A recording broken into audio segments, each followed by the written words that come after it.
daraawiishtii ingiriisku waa uu ka adkaaday hase yeeshee iskuma soo dhoweynin maamulka ingiriiska iyo dadweynaha. dareenkii uu sayidku ka booday ee dugsigii Dhaymoole la odhan jiray ayaa weli jiray. sanadku markuu 1920 lix dugsi hoosaad oo la qorsheeyay ayaa waxa u socon waayeen markii la diiday cashuurtii xoolaha laga qaadi lahaa magaalada Burcana dhiisi lagu dilay. hase yeeshee waqti dambe ayaa arday Soomaaliya loo diray wadanka Suudaan, kuwaasi oo markii dambe halgan u galay sidii dugsiga uga furmi lahaayeen dhulkii ingiriisku uu ka talinayay. halgankaasi waxbarashada raggii hormoodka ka ahaa waxa ay ahaayeen محمود أحمد علي، محمد شيرة محمد، يوسف إسماعيل غاندي، عبد السلام حسن سوداني، إيو يوسف حاج آدم.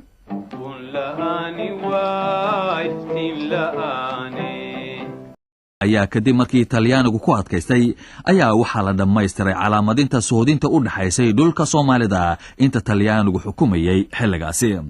ingiriisku waxa dabeetana uu ku dhaqaaqay in la calaamadiyo soodinta kala qaybinaysay Ethiopia iyo iyaga dhulka Soomaalida oo ay qaybsadeen oo heshiiskaasuna u dhacay sanadkii 1897 si taasi loo meel mariyo guddi labada dhinac ka kooban ayaa walwal meesha la yiraahdo tagtay bishii November sanadkii 1934 haddaba ilaa iyo intii heshiiskaasi kala qaybinaya qabaylka Soomaaliyeed ay Talyaaniga iyo Ethiopia kala saxdeen sanadkii 1908 Talyaanigu waxa uu ku soo durkayay dhinaca Ethiopia dhulka Ogaadeniya. waxaana la shaqeynayay waqtigaasi dad Soomaaliya oo ay ugu magac dheeraan ninka la oran jiray Oldin oo ahaa suldaan ajuuraanka oo awood lahaa lacag iyo hubana Talyaanigu siiyay. Ethiopia la fahanteedu dhinaca Soomaalida ma taageero la'ayn. waxa kamid ahaa Umar Samataro oo Talyaaniga ku weeraray ceelbuur sanadkii 1926 una gudbay dhinaca Ethiopia markii dambe.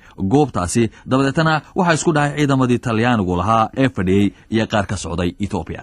talyaaniga oo midaba ka diyaar garoobay isagu dhinaca Soomaalida ee uu fadhiyay dhinaca Eritrea. dagaalkii halkaasi ka bilowday waxa uu dhaliyay in Talyaanigu si buuxda uu qabsado Ethiopia bishii May 7 sanadkii 1936. dagaalkaasi waxa Talyaanigu ay kaga soo kabteen magaxumadii ka soo gaadhay dagaalkii Adwa ee Ethiopia kaga adkaatay sanadku markuu 1896. haddaba dareemadii xagga wadaninimada iyo fahamka gumaysigu waxa Soomaalida uu ku dhashay marka laga reebo dagaaladii sayidku uu galay ee Ingiriiska uu la galay iyo kuwii Biyaamaalku ay kula jireen Talyaaniga markii reer magaalnimadu ay bilaabantay oo la degay magaalooyinka ay ka mid tahay magaalada Muqdisho. meelahaasi waxa degay askartii ka soo laabatay ololihii Talyaanigu uu ku qaaday dalka Ethiopia.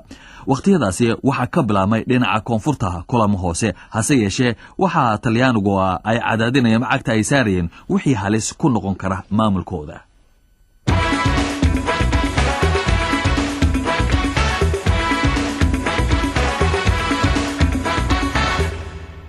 dhinaca Somaliland dhaqdhaqaaq ka lamid ah ayaa ka bilaabmay oo ay ka dambeeyeen xiriirkii cadan la lahaa iyo mujtamacyadii badmareenka ahaa ee deegaankaasi u dhashay. waxa kale oo weli ka sii jiray dareenkii halgankii daraawiishta. waxa dardar iyaguna sii galay dadkii wax ku soo bartay Suudaan iyo Cadan. dadkii baraarujinta sameynayay xilligaasi waxa kamid ahaa Xaaji Faarax Omar oo kamid ahaa shaqaalihii maamulka Ingiriiska. hase yeeshee markii dambe guubaabadiisii awgeed markii loo adkeysan waayay Ingiriisku masaafuriyay magaalada Cadan. markii uu Cadan tageen Xaajigu halkii ayuu ka sii waday isagoo jaraa'idka wax ku qoraya jiray araajina u soo gudbin jiray xukuumadda Ingiriiska uu ku sheegayo mowqifka iyo aragtida dadka Soomaalida. sanadkii 1935 dad u badnaa ganacsata yaryar ayaa magaalooyinka Berbera, Burco iyo Hargeysa ka bilaabay urur siyaasi ah. waxa xilligaasi soo baxay urur la oran jiray SNS Somali National Society oo ujeedadiisu ahayd horumarinta waxbarashada iyo wax ka qabashada khilaafka qabaa'ilka. sanadkii 1937 shaqaalihii maamulka Ingiriiska ee Soomaalida ahaa ayaa urur samaystay la oran jiray Somali Official Union. markii haddaba uu bilaabmay dagaalkii labaad ee adduunyada bishii August sanadkii 1940 ayaa Talyaanigu Ingiriiska ka qabsaday dhulka Somaliland oo Ingiriisku ka talinayay. hase yeeshee muddo 7 bilood oo kaliya ayuu haystay. Ingiriiska ayaa markaasi qabtay labada qaybeed oo Soomaalida markii dambe. waqtigaasi Ingiriisku haystay koonfurta Soomaaliya dhaqdhaqaaqyo ayaa ka bilaabmay siyaasadeed kii ugu xoog roona uguna muhiimsana waxa uu ururkii la oran jiray Somali Youth Club amaba SYC oo bishii May 13keedii 1943 laga furay magaalada Muqdisho kadib markii muddo toddobaad ah laga xaajoonay furitaankiisa iyo dastuurkiisaba sarkaalkii xagga siyaasadda ugu qaabilsanaa Ingiriiska waqtigaasi halkaasi fadhiyay. naadigaasi waxa uu ka koobnaa 13 xubnood. dhiirigelinta ururkaasi raggii ugu xooga badnaa waxaa ka mid ahaa Cabdulqaadir Sakhaawadiin, Yaasiin Xaaji Cismaan Sharmaarke iyo Xaaji Maxamed Xuseen. 3 sano kadib waxaa rasmi ahaan xubno uga ahaa 25,000 oo qof. sanadkii 1947 waxaa naadigii SYC uu isu bedelay SYL, waxaana uu laama ku yeeshay Ogaden, Hawd, British Somaliland iyo Kenyaba. SYL waxa ay bilowday dugsiyo, waxaana la dhiirigeliyey fartii Cusmaaniyada oo yeelatay muhiimad wadaninimo. Aw Jaamac Cumar Ciise ayaa inooga warramaya. waa nimankii leegada curiyey 13 leegada ayaa la yiraahdaa. 13 nin weli kama maqal idaacadaha gobolladay ka kala yimaadeen. aan isweydiinay ma reer xamar bay ahaayeen, ma reer galbeed bay ahaayeen, ma reer bari bay ahaayeen. 3 nin waxay ahaayeen reer Banaadir, Cabdulqaadir Sakhaawadiin, Xaaji Maxamed Xuseen, Dheere Xaaji Dheere. 3daasu reer xamar bay ahaayeen, reer Banaadir baa la oran jiray. 4 waxay ahaayeen reer Mudug, Yaasiin Xaaji Cusmaan, Daahir Xaaji Cusmaan, Maxamed Xirsi Nuur, Cali Xasan Maxamuud. 4taasna waxay ahaayeen reer Mudug. 3na waxay ahaayeen Shabeellaha Dhexe, Jowhar iyo aagaas ayaan u jeedaaye. Maxamed Cali Nuur, Cismaan Geedi Raagi, Maxamed Faarax Hilowle. 3daasuna waxay ahaayeen Shabeellaha Dhexe. 3na waxay ahaayeen gobolka Shabeellaha Hoose, waa Maxamed Cusmaan Baarbe iyo Hudow Macal Cabdille. ninna wuxuu ahaa gobolka Togdheer, koonfurta magaalada Burco, Maxamed Xaaji Cabdullaahi Xayeesi. Ingiriiskay u tageen oo waxay yiraahdeen waxaad noo ogolaataa meel kilaab ah oo aanu ku sheekaysano waxna ku baranno. maxaa yeelay dawladdii militariga ahayd oo Ingiriiska ahayd ee markaa dhulka joogtay ayaa waxay doonaysay niman dhalinyaro ah oo wax la baro oo xafiisyada iyo ka shaqeeya. dhibaato kale ma kulmina waa u ogolaaday.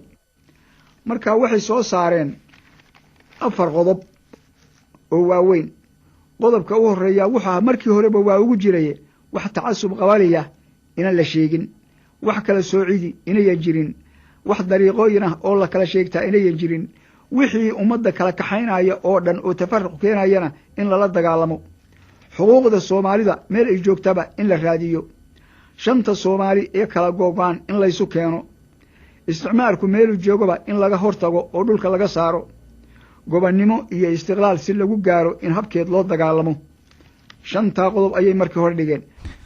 xillidaasi Ingiriisku uu wada talinayay Soomaalida ee dagaalkii labaad kadib Ethiopia waxa markaaba ay ku jirtay in loo soo celiyo reserve area dhulka la yiraahdo oo markaas heshiis ay kula gashay Ingiriiska sanadkii 1942 iyo 1944 heshiiskaasi oo Ingiriiskuna ogolaaday. Talyaaniga oo laga qabsaday dhulka koonfurta Soomaaliyana waxa uu ka shaqeynayay sidii uu isaguna ugu soo laaban lahaa halkaasi. sanadkii 1946 ayaa wasiirkii arrimaha dibadda ee Ingiriiska Ernest Bevin waxa uu soo jeediyay in danta Soomaalidu ay ku jirto in wadan kaliya loo wada dhiibo. taladaasi hase yeeshee waxa ka soo horjeestay oo diiday Ethiopia. 3 wadan ee kale ee dagaalkii ku guuleystay iyaga la fahaantooda miisaan arintaas lama yeelanin. 4 wadan ee haddaba dagaalkii labaad ku guuleystay ayaa waxay guddoon ku gaareen in guddi ay u diraan wadamadii Talyaanigu haysan jiray ee laga qabsaday si loo soo ogaado dareenka ay qabaan dadkoodu. wadamadaas waxay ahaayeen Soomaaliya, Eritrea iyo Liibiya. bishii Janawari 6 sanadkii 1948 ayaa guddigaasi gaadhay magaalada Muqdisho. marka ay guddigu gaareen magaalada Muqdishona waxa ay la kulmeen kala qaybsanaan Soomaalida dhexdeeda, waxaana kuwa iyagu taageersanaan Talyaaniga loo dhiiba ay la soo baxeen calamadii Talyaaniga iyo halkudhigyo Talyaaniga. hase ahaatee guddi waxa ay codsadeen in SYL loo ogolaado inay sameeyaan banaanbax ay ku eegaan dadku sida ay doonayaan 11 bishii Janaayo sanadkii 1948. hase ahaatee Talyaanigii meesha joogay iyo kuwii taageersanaa ayaa iyaga oo hubaysan soo baxaysay ay u kala jebiyeen kulankii SYL ay qabanqaabinaysay. halkaasi dabadeed waxa ka dhacay dagaal ay ku dhinteen ilaa iyo 50 qof oo Talyaani sida ku qoran buugga la yiraahdo A Modern History of Somalia oo qoray professorka la yiraahdo I.M. Lewis. haddaba cabdiqaadir maxamed aadan oo soobe ku magac dheer oo ka mid ahaa ragga muddada dheer iyo ku jiray siyaasadda Soomaalida ayaanu weydiinay kuwa Talyaaniga doonayay waxa barnaamijkoodu u ahaa. January 1948 waati qodon iyo saddex Talyaani lagu dilay waati dhibaato ka dhacday halkii waa la noqday. maxay dhibaatadu ka dhacday la isku dilay? waxa la isku dilay groupkii watay Talyaaniga iyo group leegada oo qeylinayso oo lama suurtooyso yaa iska hor yimaadeen. marka qoladan Talyaaniga wadata yahaan horta markaas conference la dhihi jiray waa kuwa adiisha hasaabti kala isu tagtay ahayn. maxay doonayeen? waxay doonayeen Talyaani waxay ku doonayeen muddo 30 sano inuu sii hayo inuu yaraan al aqal يعني اي لا نقطه 30 sano kadib gobonimada la siiyo saasay wateen kontonkii yaa waxa la gooyay November inuu Talyaani meesha joogo 10 sano istiqlaal dadka gaarsiiyo. maxaa keenay in Talyaaniga loo dhiibo? markii la warsaday liida Talyaani rabtaan leega waxay warsatay 4 power waxay warsatay 4 power in iyagu hayaan Talyaani wuxuu sameeyay asagana lobbying in loo dhiibo wuxuu ka sameeyay United Nations gudaheeda. markii 10 sano loo dhiibay cabdiqaadir Talyaaniga leeydi Soomaaliya adiga haynaya ma jireen ururo iyagu markaasi kuwan hore ee aad sheegtay mooje kuwa markaasi dhashay oo kala qaybsamay oo markaa SYL laftirkoodu ka soo horjeestay? markaas aniga aan joogo SYL yaan haylaan condition kana anaga dhalinyar nin wax garanay dhab SYL buu ahaa dadka dhan SYL bay ahaayeen.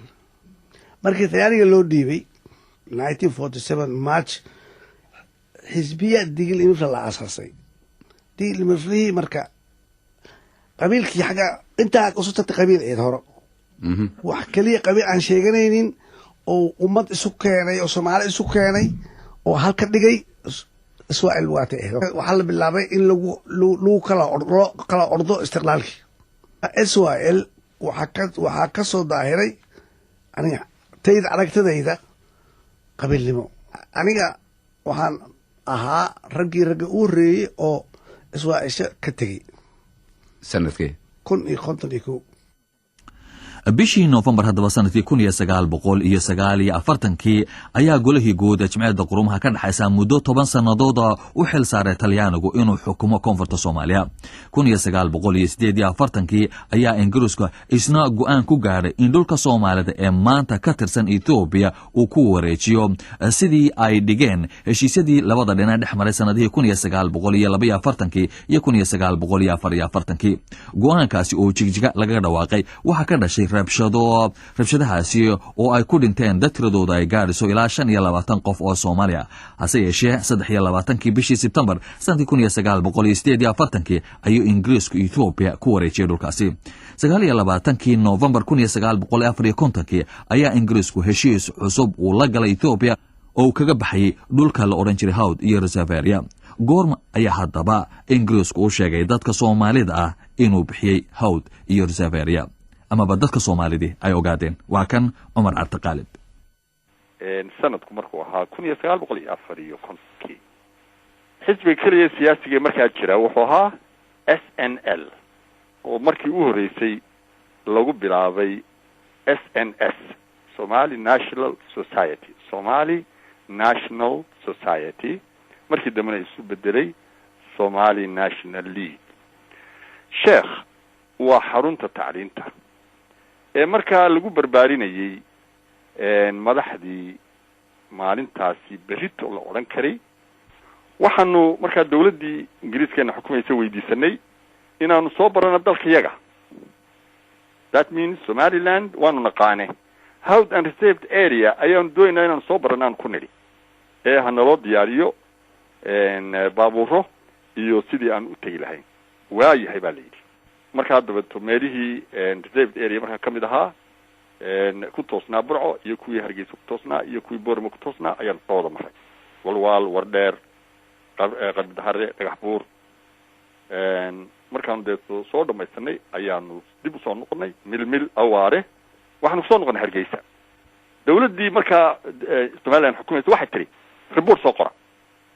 waanu soo qoray kolka hore waxaanu ka warramaynay uun maxaan ku dhahdaa meelihii aanu tagnay iyo si naloo soo dhaweeyey waxyaala caynkaasa laakiin saddex su-aalood ayaanu ku khatinay waxaanu nidhi maxay dawladdu iskuullo uga samayn weyday meelihii aanu soo marray inta ay dhowr intay ka soo kaxeeyaan dhagax buur iyo awaare iyo meelahaas ay amba sheekh amba boorama u keenayaan maxay iskuulle halkaa uga samayn weyday su-aasha labaad waxay ahayd waxaanu aragnay saraakiil iyo askar Ethiopia ah maxay meesha ka qabanayeen ilaa waa dalkayagiye su-aasha saddexaad waxay ahayd macnaha reserved area waa maxay hawd garanay oo hawd marka Hargeysa la joogo macnahu waa koonfurta Hargeysa laakiin reserved area maxay tahay maxay reserved u tahay nimankii markii ay dawladdu governorkii isticmaalka ahaa ee dawladda mustacmarka ahaa yani wakiilka ahaa markuu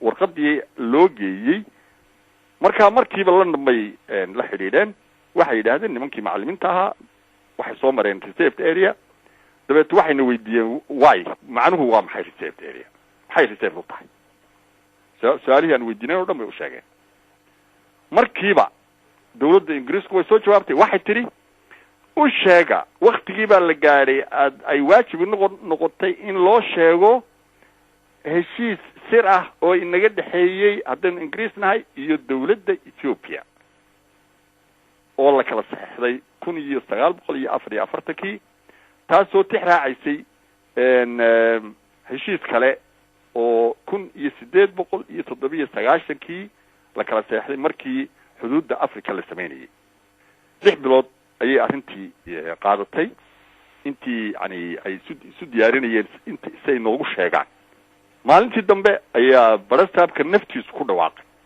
28 February 1955 February 55 ayaa lagu dhawaaqo la yiri dhulka la yiraahdo hawd iyo reserved area malihidin Ethiopia ayaanu ku wareejinay intaas markay dhacday magaalo kasta waxa laga sameeyay mudaharaad ninkii hadlaabana uu ku halqabsaday wuxuu yiri ingiriisku na khiyaameeyay waxa dhacday dadkii Soomaaliyeed shacbigii inuu kacay markaas waxa la diyaariyay wafdi la yiri lana loo diro waxa ay kala ahaayeen Sultan Abdurrahman Sultan Diiriye Allah yarxamo Sultan Abdullah Sultan Diiriye Allah yarxamo Sultan Biixi Foley rahimahullah Michael Mariano Abdurrahman Ali Dubbe ilaahay uu naxariisto ayaa lana loo diray sidii aan horeba u sheegnay 29 bishii November sanadkii 1954